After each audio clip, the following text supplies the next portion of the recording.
Danielle, good to see you. How and where are you?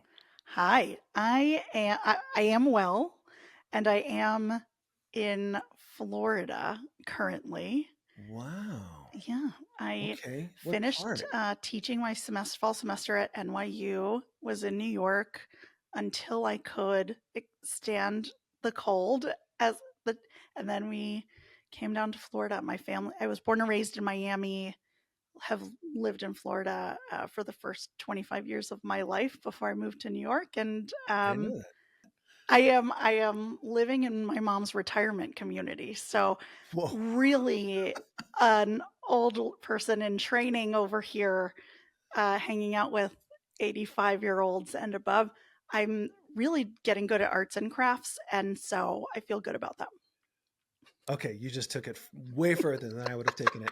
That's fantastic. Well, thanks for taking time between your knitting and your decoupage Thank you.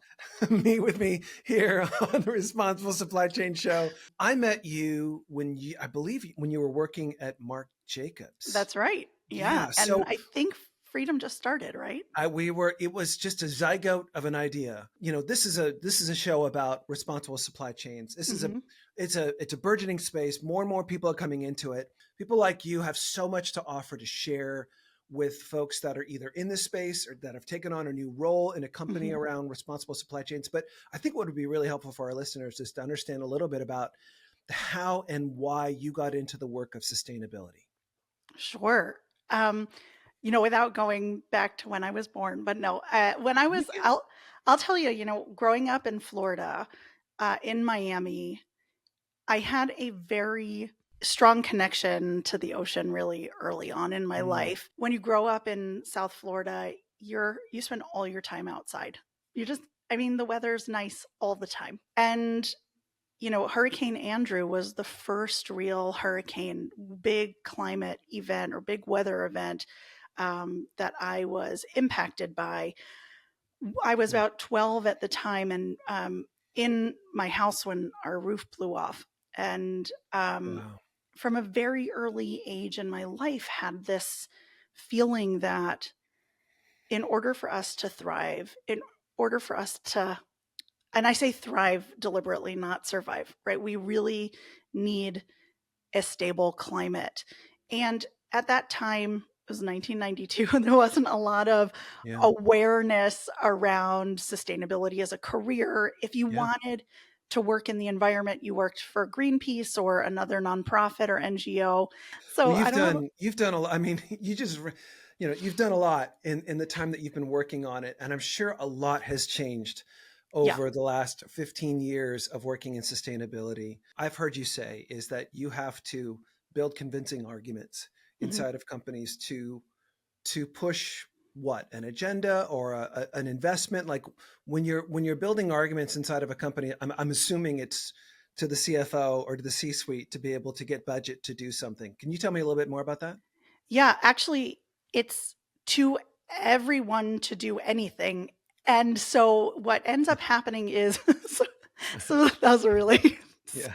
a really broad answer, but I'll walk you through what I mean when I say that. Yes, for sure, the CFO and you have to be aligned. That person needs to understand the agenda and the reasoning behind the budget asks.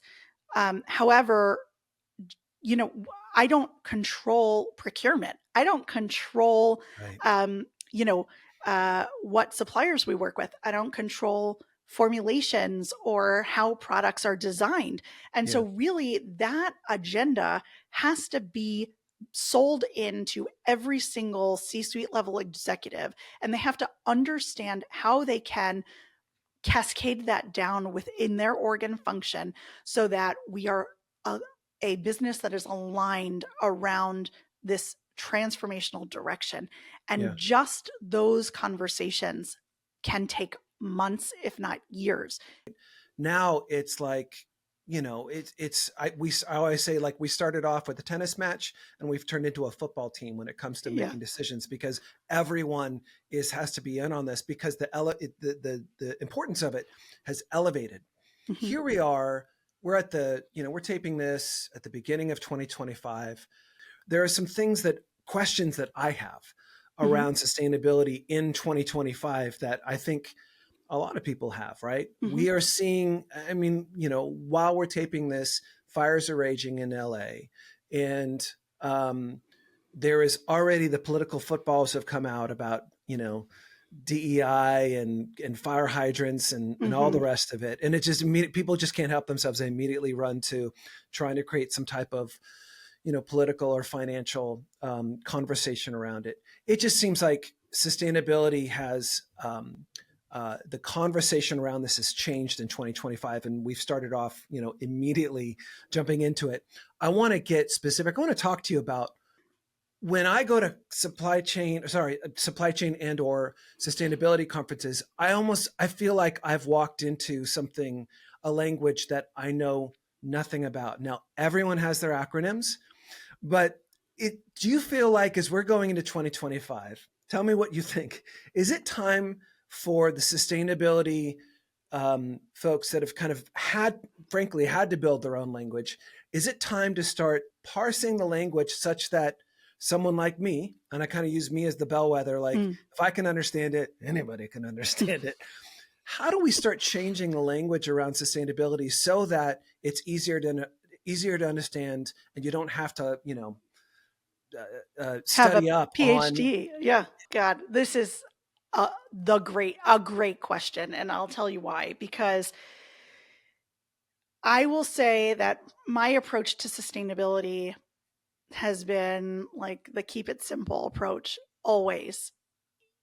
You cannot do this job well and make people feel left out of the conversation. This is has to be an all hands on deck situation. And so there is a very technical conversation, rightly so, right? That Yeah. has to take place amongst the PhD scientists, amongst the CSOs of the world to figure out what's the right approach and what's the most credible approach. But then when we take that and we translate it into a movement, that Mhm. we can't be talking about parts per million and 1.5 degrees and blah blah blah. Right. This has to be human.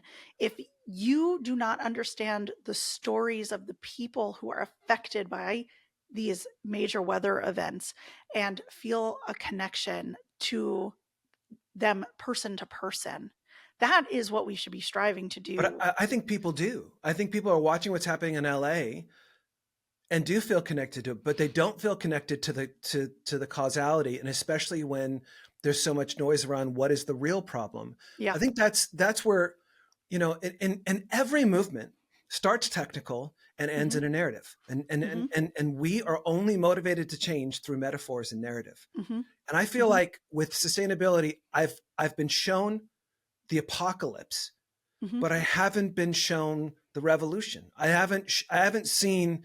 I don't know what 1.5 means. Mm-hmm. And don't start talking about Celsius. We're really in trouble. Like, I mean, can we Yes, say that narrative worked or that not? doesn't And work. is the movement ready to go? Yeah, that didn't work. We got to come up with another story. There's a lot this what's so challenging about distilling this story down into a single narrative is, first of all, I think it started at its core, like you said, very technical with Yeah. um, scientists talking to Congress and alerting Congress about global warming in the 70s, right? And it was a very technical conversation. And then if you think about who have been the spokespeople for this movement, it has largely been people who are highly intelligent, like the Mm, Al Gores of the world, right? Who have yeah. then made a career out of this as their platform and really wanting to demonstrate their thought leadership. And I think that has led to sort of a lack of democratizing the conversation because it's intimidating, right? Yeah, it is. But no matter which way the political wins and what blows, Right. we all are still a species that is motivated by stories. And change, no matter, it's not an aspirational sport. It's contact sport. It is Yep. not tennis. it is rugby, right? If you Mm-hmm. want to make change, you're going to get hit, you're going to get knocked. And I would argue that Al Gore was the storyteller for his generation. He did a great job. He got me to Did. understand stuff and care. I mean, he Yep. was fantastic, right? And it's not that the world needs another Al Gore, it needs the new storytellers. And I would argue that probably the greatest storyteller around this movement to date was the turtle with the straws. Agree. I Agree. don't think he signed up.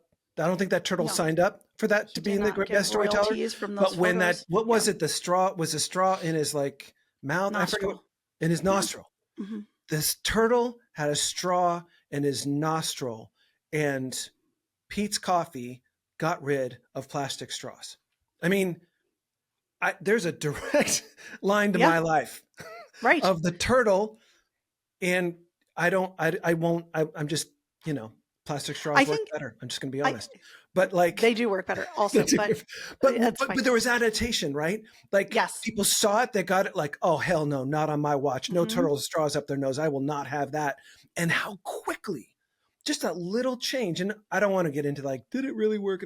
That's not what I'm talking about No, here. I no. don't know. But You're talking about moments that spark action.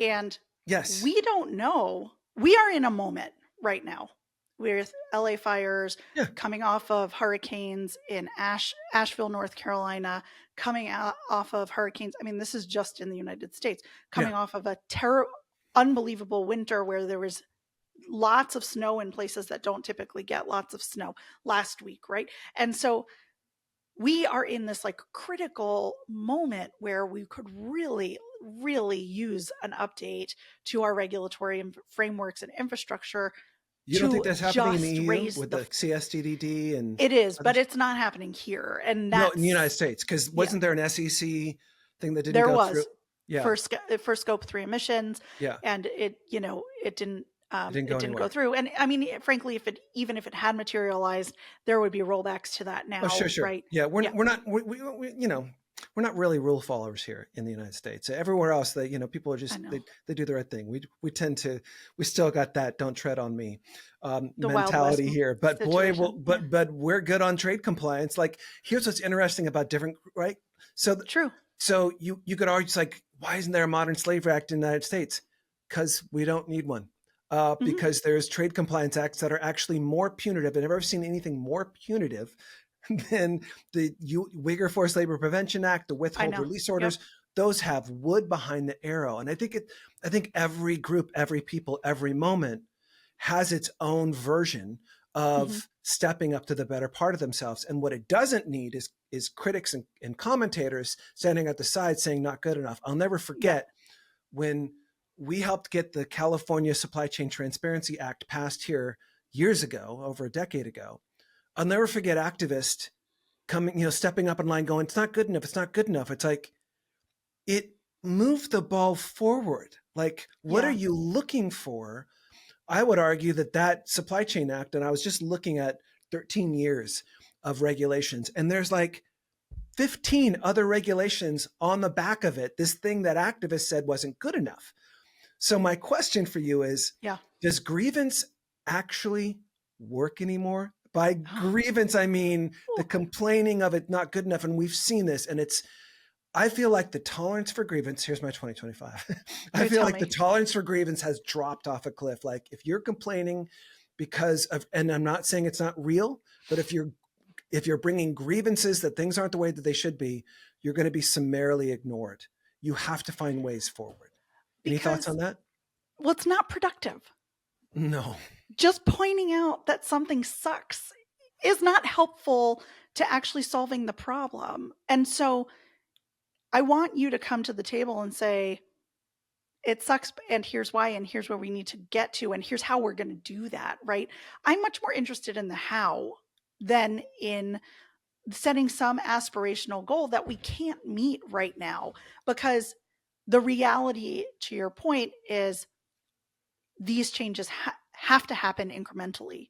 Yeah. And there are increments that they can happen that are very effective. Mm. It's just the way policy works in this country. It's Mm-hmm. incremental. Also, a challenge that nonprofits are facing, in that having to differentiate themselves, putting forward a new agenda and a new narrative and new idea can feel almost like, are we even all working together? Are we on the same Well, page but that's anymore? just it, right? I mean, Yeah. activists, therapists, and pastors are supposed to be working themselves, or priests are supposed to be working themselves out of a job, not creating job security. Mm-hmm. Meaning, if things are always wrong and you're someone who solves these things, I just think that's the wrong mentality. An activist should, their total aim is to make themselves obsolete.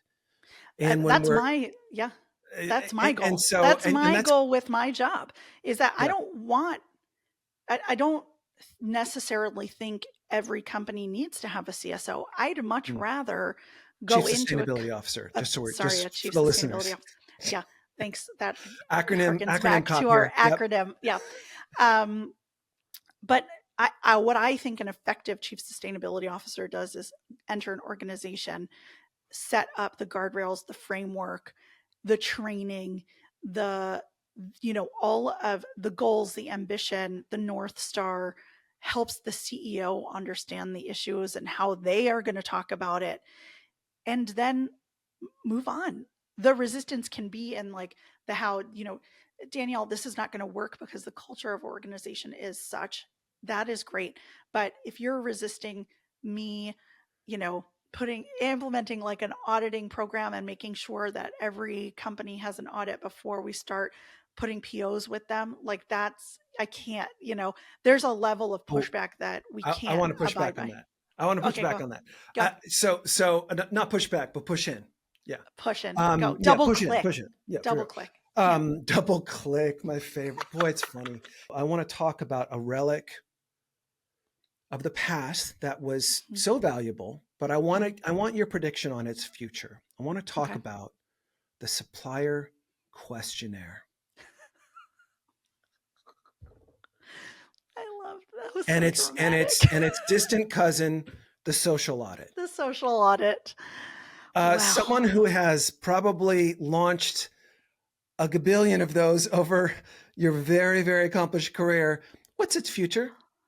Well, look, God, I think that there's so much money spent on supplier audits every single year.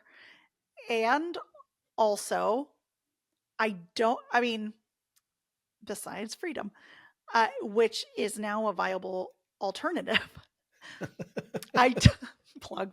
No, but I mean that legitimately. Yeah, yeah. What's the what's the alternative? I I am in two minds about it. I think audits generally are not the way, and also I have received audit results that have found forced labor and child labor that enabled me to put in Yeah. place, um, programs that remediated issues, um, and hopefully resulted in improvement on the ground for workers. Yeah. But you don't know realistically the if the resulting actions, corrective action plan and actions like Right. just actually made the supplier more less transparent. Yeah, It's so hard. It's so hard. it's hard. It's What do hard you to get think about it? information, and and you can feel. Look, we're a software company, so we do go information security audits and questionnaires all the time, and it's literally the same 30 questions asked 100 different ways. Yep. So in the era of or burgeoning era of AI, it just seems like the need to send someone on a plane or have someone walk on a factory floor or have someone fill out a questionnaire. It just feels like there's room for improvement to capture information. Is there a world, can you see a world where companies actually become the aggregators of transparency, where they're helping their suppliers see things to help their suppliers run their businesses better? Because audits and questionnaires are an extractives industry. It's a take. It's not a 100%. give. Is Yeah. there a world in where companies start giving their suppliers information and opportunities and even benefits to perform better, to learn more, to, measure their, emissions. Like, it just seems like we need to move it from liability to an asset type of, offering an asset instead of offering a liability to suppliers. Is there any room for that in 2025 and Oh, 2026? I know it's not going to yeah. happen. And there's been room for it since, 2017 when I was doing it, right? It's Yeah. like every year when I was at Marc Jacobs, every year we did a supplier summit, and we did it in Shenzhen in China, and all invited all the suppliers to participate and learn about. And it wasn't about our brand; it was about upcoming trends on energy, water, waste, human rights, and how they could upskill themselves to be better suppliers. So the more that we can give to the system, the more the system will change. And so There you if you go. find yourself in a supply chain role or a procurement role, I really urge you to organize supplier summits and help people upskill anywhere else. I couldn't agree more. I think this is a give, not take. It's a show, not tell world. And if companies want to, if anyone listening, if you're part of a company that is trying to report against European laws like CSRD or CSDDD, or pick your alphabet soup of regulations, if your suppliers aren't coming along on the journey for you, which, how do you motivate someone? You sit in their shoes and help them succeed. For Like, sure. you And also, demonstrate that you do that. Yeah. It's not it's just like about what you can get out of them. it's right. And that builds trust, and it builds prioritization, right? Mm, You want on time delivery, build that relationship yeah. with that supplier and get prioritized. You want, it's like it's good business to invest in these relationships. And if you're investing in the relationships, hopefully your sourcing team will recognize that actually, like, supply chain stability, making Yeah. not having the annual turnover all the time is really critical in doubling down on those Yeah. relationships. Proof. Okay. So, for anyone coming into this space, this is called the Responsible Supply Chain Show. These are people that are tasked with very similar jobs to what you had to do before there was even the title responsible supply chain or Mhm. sourcing manager. What's the number one skill set that young people are entering this workforce, or people moving from another role into this? What's a skill set that you feel like is critical for people to have to be successful in their role? We're entering an era where every job is a climate job. Mm, Every job is a human rights job. This is mm, not work that can be siloed and separated and delegated to a 10-person team or less within a multi-billion dollar company. Also, even if there is no North Star at your company, let's say your company doesn't have a chief sustainability officer and nobody cares at the C-suite level, that doesn't mean you can't care. Like, develop your own personal KPIs. Figure out how you can start integrating these mission-based um, decisions into your day-to-day job. Don't wait for permission. Figure out how you're going to start working these things into your day-to-day decision making. And if you need mm. help doing that, link in with me. Happy to have a conversation. But Yep. And what's your website? The name of your company again and website? my company is called the CSO Shop. Uh-huh. So CSO is acronym for Chief Sustainability Officer. Basically, I'm a fractional or part-time CSO for small to medium-sized companies who Perfect. don't otherwise have that Perfect. function in place. So now, And you do it well. And you've taught me so much over the years. Your gregariousness likewise, and your curiosity has always been just a real asset to me. Danielle, thank you so much for coming on the show. thanks for having me, Justin. Anytime. And I'm so glad you're getting the word out there.